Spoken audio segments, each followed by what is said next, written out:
Сәлеметсіңдер ме, құрметті студенттер? Мен Қарағанды гуманитарлық колледжінің оқытушысы Аханова Алма Галямовна музыкалық шығармаларды талдау пәні бойынша сонаталық құрылым тақырыбын түсіндіремін. Сабақтың мақсаты сонаталық құрылымды меңгеру, сонаталық құрылымда жазылған шығарманы талдау. Бағалаудың өлшем шарттары: сонаталық құрылымның құрылысын, бөлімдерін, олардың реті мен ерекшеліктерін біледі, сонаталық құрылымда жазылған қиын емес шығармаларды талдайды. Сонаталық құрылым аспапты музыканың ең дамыған циклді емес құрылымы. Сонаталық құрылымда симфониялардың, концерттердің, квартет сонаталардың бірінші бөлімдері, опералық увертюралары жазылады. 17 ғасырға дейін аспапты орындалуға арналған пьесалар соната деп аталатын болса, дауысқа арналған шығармалар кантата деп аталған. Осындай пьесаларды дамытып көркемдеу үшін контрастты тақырыптарды қарама-қарсы қою әдісті қолданған. Сонда аспапты пьесаның әуенінің бір бөлігі фиоритура мелизмдермен әшекейленсе, екінші бөлігі қарапайым аккордтармен сүйемелденеді. Контрастты күшейту үшін әуеннің бір бөлігі форте орындалса, екіншісі пианода басталады. Бір-біріне қарама-қарсы келетін екі жекеленген тақырыптарға негізделген құрылым сонаталық құрылымның негізін салушысы болып саналатын Доминика Скарлаттидің шығармашылығында бастау алады. Біртіндеп 18 ғасырдың екінші жартысында сонаталық құрылымның қатаң нормалары тұрақтанып, ең классиктері Йозеф Гайдн, Вольфганг Амадей Моцарт, Людвиг ван Бетховендердің шығармашылықтарында көрінісін табады. Екі тақырыптың қарама-қарсы қойылуына негізделген құрылым сонаталық құрылым деп аталады. Сонаталық құрылымның жалпы жоспары үш бөлімді. Бірінші бөлімі экспозиция, екінші бөлімі өңдеу бөлімі, үшінші реприза. Сонаталық құрылымның алғашқы мысалдарында бөлімдердің қайталанулары кездеседі. Көбінесе тек экспозиция қайталанатын. Кейінгі сонаталық құрылымдарда қайталанулар мүлдем жоқ. Екі тақырыптың контрастылығы сонаталық құрылымдағы музыкалық ойды дамытудың негізі болғандықтан, олардың қарама-қарсылығының түрлері маңызды. Мысалы, жылдам жігерлі тақырып әсем әуенді тақырыпқа қарама-қарсы қойылады. Драматикалық тақырып баяу, жұмсақ тақырыппен бірлеседі. Мазасыз үрейлі тақырып әуенді нәзік тақырыппен сәйкестендіріледі. Немесе бірінші тақырыптың бірбеткей қатаң мінезі ерінді нәзік тақырыпқа қарама-қарсы қойылады. Кантиленді тақырып бишілік тақырыппен, лирикалық, скерцалық тақырыппен ұйымдасады. Бүкіл контрасттардың түрлеріне мысал келтіру олардың көп түрлілігіне байланысты мүмкін емес. Көбінесе бірінші тақырып екінші тақырыпқа қарағанда белсенді болып келеді. Екі қарама-қарсы тақырыптарды бейнелейтін сонаталық құрылымның бірінші бөлімі экспозиция деп аталады. Оның құрамдас бөліктері негізгі партия, байланыстырушы партия, жанама партия және аяқтаушы партия.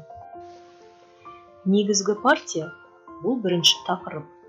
Оның негізгі мінезі бірден көрсетіліп, жалпы сонаталық құрылымның мінезін анықтайды. Негізгі партия сонаталық құрылымның негізгі тональдігінде өтеді.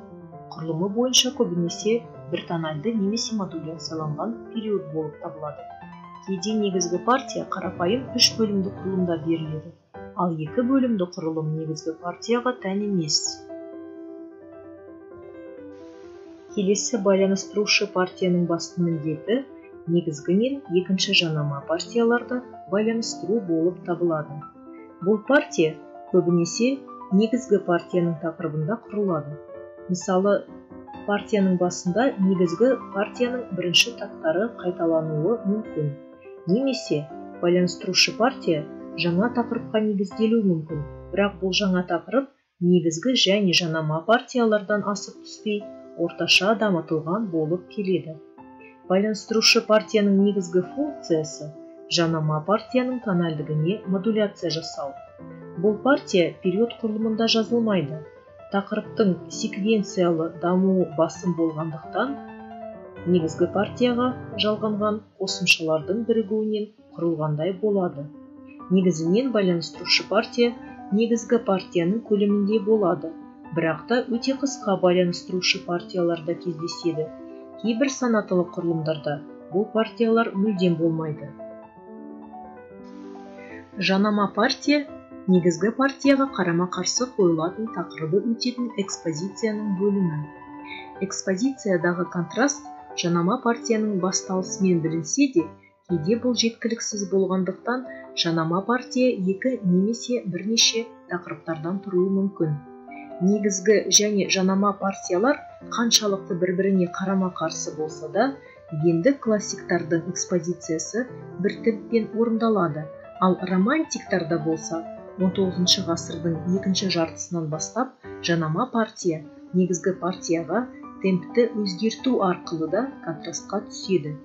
Ең бастысы, жанама партия экспозицияда бағыныңқы тональдікте өтеді. Жаңа тональдікте жаңа тақырыптың пайда болуы жанама партияның басты белгісі.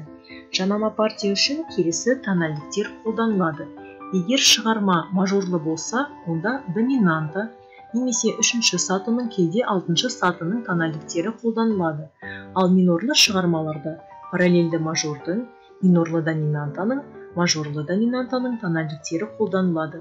Сирек кезде төмендетілген алтыншы, жетінші сатылардың тональдіктері де кездеседі. Егер негізгі партия қысқа бір периодтың көлемінен аспайтын болса, оған қарағанда жанама партия дамытылған, екінші сөйлемі кеңейтілген период құрылымында көп кездеседі. Кейбір санаталық құрылымдарда жанама партиялар екі немесе үш бөлімді құрылымды болып келеді. Жанама партияға қосымша ретінде жалғанатын экспозицияның соңғы бөлімі аяқтаушы партия болып табылады. Аяқтаушы партия негізгі партияның материалында құрылуы мүмкін, немесе байланыстырушы партияның материалында құрылады, және де экспозициядағы барлық партиялардың элементтерін қамтып, синтезді болып келуі мүмкін.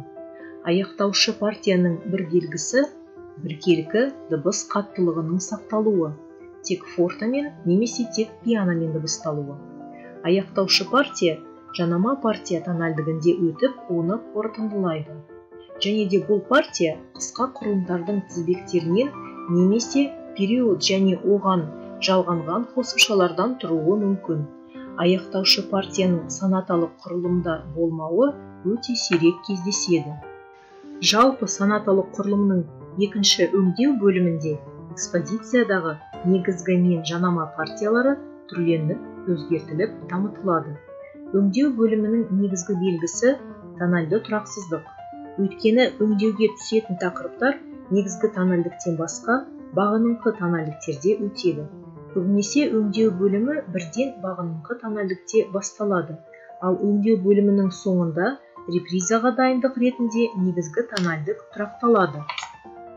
Өңдеу бөліміндегі бағыныңқы тональдіктердің реті композитордың өзінің көркемдік жоспары бойынша таңдалады. Сонда да өңдеу бөлімдерінде субдоминанта тональдіктерін қолдану көп кездеседі. Өңдеу бөлімін үш бөлікке бөлуге болады. Кіріспе бөлімі, негізгі бөлімі, предикт. Соңғы бөлімі предикт доминанталық гармониялардың қолдануымен ерекшеленеді. Өңдеу бөлімінің құрылымына тоқталатын болсақ, толық толымды каденциялар тән емес. Жалпы толық аяқталған периодтарда өңдеу бөлімінде құрылмайды. Тақырыптық дамыту секвенциялы түрде жүргізіледі. Реприза сонаталық құрылымдағы жалпы музыкалық дамудың қорытындысы шешімі ретінде қарастырылады. Реприза экспозициядағы материалды тональды өзгешеліктермен қайталайды. Бірінші өзгешелігі жанама партия бағыныңқы тональдікте емес, негізгі тональдікте өтеді. Екіншісі, байланыстырушы партияда жанама партияға экспозициядағы модуляцияны жасамай, негізгі тональдікті өзгертпеу мақсатында түрленеді. Репризада басқа өзгерістер де болуы мүмкін. Мысалы, негізгі партия бағыныңқы тональдікті өтуі, негізгі партия байланыстырушы партиямен бірігіп ұзарғандықтан байланыстырушы партияның жоқ болуы, аяқтаушы партияның толығымен өзгеруі, негізгі мен жанама партиялар орындарының алмасуы. Жалпы, репризада қандай да бір партияның байланыстырушы, жанама, аяқтаушы, сирек кезде негізгі партияның да болмауы репризаны қысқартады. Сонаталық құрылымның міндетті емес бөлімдері кода мен кіріспе. Бұл бөлімдер болуы да мүмкін, болмауы да мүмкін. Кодаға тән ерекшеліктер. Экспозициядағы негізгі немесе жанама партиялардың тақырыптарына негізделеді. Субдоминанты тональдіктеріне гармониялық ауытқулар тән. Нақты құрылымы жоқ жиі каденстаулардан тұрады. Кіріспе бөліміне тән ерекшеліктер. Жеке өзіндік тақырыпқа құрылуы мүмкін. Негізгі тональдіктен немесе басқа тональдіктен басталып, негізгі тональдікке алып келеді. Қысқа құрылым немесе дамытылған модуляцияланған период құрылымында жазылады. Енді мысал ретінде Йозеф Гайднның ре мажор сонатасын талдайық. Сонатаның жалпы мінезі көңілді, жылдам орындалады. Сондықтан сонатаны ашатын негізгі партияның да мінезі көтеріңкі, жарқын. Негізгі тональдік ре мажорда бір тональды период құрылымында жазылған. Келесі байланыстырушы партия салтанатты дыбысталып, ля мажорға модуляция жасайды. Ля мажордағы жанама партия негізгі партияға қарағанда ойнақы, нәзік болып дыбысталады. Аяқтаушы партия көлемді. Ля мажорда жиі каденстау арқылы экспозицияны қорытындылайды. Өңдеу бөлімі ля мажорда берілген негізгі партия мотивінен ашылады. Бұдан кейін бұл мотив си минорда өтеді. Одан әрі басқа бағыныңқы тональдіктер пайда болып, секвенциялы дамытылу басталады. Және өңдеу бөлімінің соңғы екі такты доминантаға негізделген репризаға предикт болып табылады. Репризада қайтадан экспозицияның тақырыптары оралады. Тек негізгі партия қысқартылған, ал байланыстырушы партия түрлендірілген болып келеді. Байланыстырушы партияда ля мажорға модуляция жоқ, және жанама партия негізгі ре мажор тональдігінде беріледі. Көлемді аяқтаушы партия жиі каденстау арқылы сонатаны ре мажорда аяқтайды. Бұл құрылымды толығымен түсіну үшін нотадағы талдау сызбалармен сәйкестендіре отырып, шығарманы тыңдап шығайық.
Сонымен бұл сонатаның құрылымын берілген сызба арқылы көрсетуге болады.